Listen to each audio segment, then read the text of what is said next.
driving through the border region between the Czech Republic and Poland, and shortly I think I should be crossing the border to Poland, but since it's all European Union, there will be no police, no border control, passport control, whatnot. And here we go, entering the great country of Poland.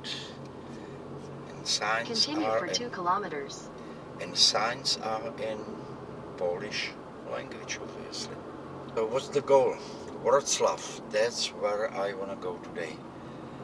Old historical town, never been there, so hopefully we will see something interesting there. If the old town is the epicenter of Wrocław, then the market square where we are walking right now is the central hub of the old town. This is the very heart of Wrocław, where the pulse of the city can clearly be seen and felt.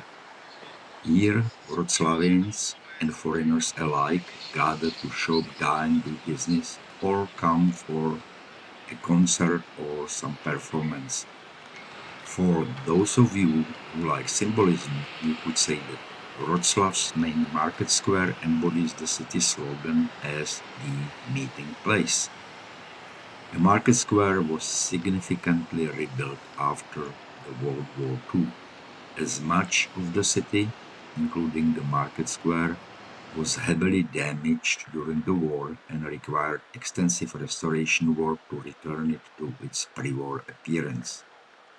Most buildings on the square were destroyed, with only a few surviving structures like the administrative building of the city hall remaining. But it is no Disneyland. The restoration was to bring back the buildings to the state as they were before the war. The main square, or rynek, as it is called in Polish, was laid out way back centuries ago, actually in the 13th century, after the city was razed to the ground by Mongols. Since all those years ago, the square has maintained its shape and size, although the grand houses that line every side were constructed and reconstructed with each passing century, and hence represent every style from Gothic to Art Nouveau. The general consensus is that they done good, and Wrocław's market square has never looked as resplendent as it does today. One of the largest squares in Europe and one of the most attractive, Wrocław Rynek often draws comparisons with the equally impressive market square in Krakow. Where Wrocław's square differs from its Krakow counterpart is that its middle part is much bigger. The highlight of the entire square is Wrocław's town hall. Although construction began in the 13th century, extensive modifications continued to be made right up to the 16th century, meaning that the hall showcases a mix of architectural styles, principally Gothic and Renaissance. The town hall even has its own astronomical clock. Just beside the town hall is an elegant stone monument known as a pillory, now a common meeting point for young Wrocławians and tourists. The pillory's original purpose was as a place of punishment for petty criminals.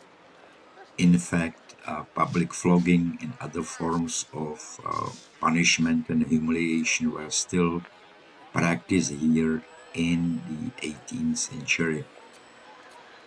These little dwarfs or gnomes are a tribute to the Orange Alternative, an underground resistance movement that helped end Poland's communist regime. The gnomes were a way to show the absurdity of the situation and encourage people not to be afraid.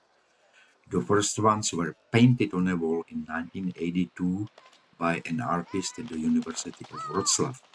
The gnomes were a reaction to government's censorship of free speech in public gatherings during the period of martial law from 81 to 83.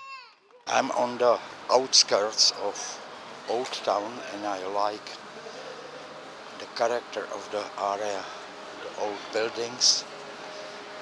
And there is definitely a lot of places to eat and drink.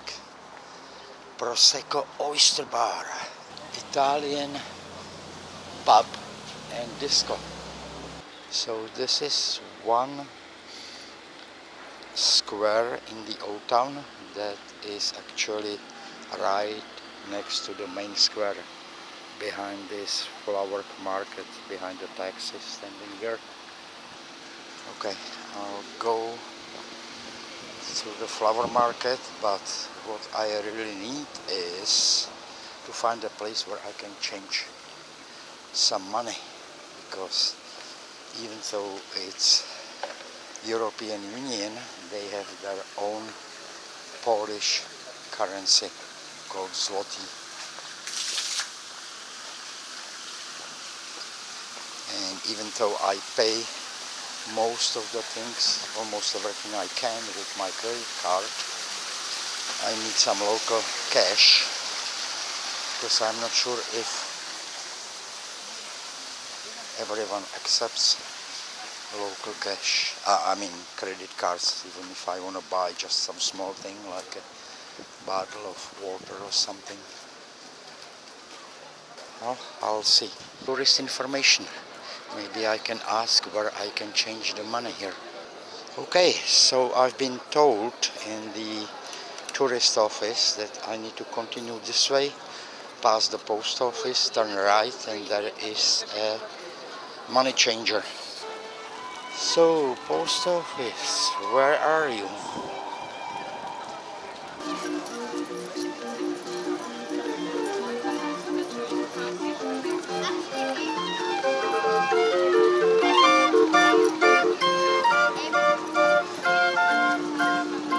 Let's have a look around this outdoor food market. Cheeses, various cheeses, meat, salami, cured meat, ham, and so on. I even saw some bread, and I see that everything is Italian. I mean, the sign says Italian, say Italian, but when I really look closer, the the meat and cheese and cheeses, everything looks like it's Polish, really. But doesn't really matter. Italian or Polish, both of them are very, very delicious. Definitely worth to try. This is the famous Saint Elizabeth's Church. It is a Gothic church and it is one of the most iconic buildings of the city's old town panorama. The structure dates back to the 14th century. From 1525 until 1946, Saint Elizabeth's was the chief Lutheran church of Wrocław and Silesia and the principal congregation of the Evangelical Church of Prussia in Breslau. The last sermon in German was given on June 30, 1946, paying tribute to the loss of home. Yes, this was Germany. Wrocław was once part of Germany, known as Breslau, from 1871 to 1945. In 1946, the church was expropriated and given to the Polish Roman Catholic Church. The church was damaged by heavy hail in 1529 and gutted by fire in 1976. The church's famous organ was destroyed. Since 1999, there is a memorial on the church property to Pastor Dietrich Bonhoeffer, a native of the city, then Breslau, Germany, as I mentioned, and martyr to the anti-Nazi cause. So I think it's time to say goodbye to this lovely old city in Poland. I hope you liked it. Thank you for your time and take care. Goodbye.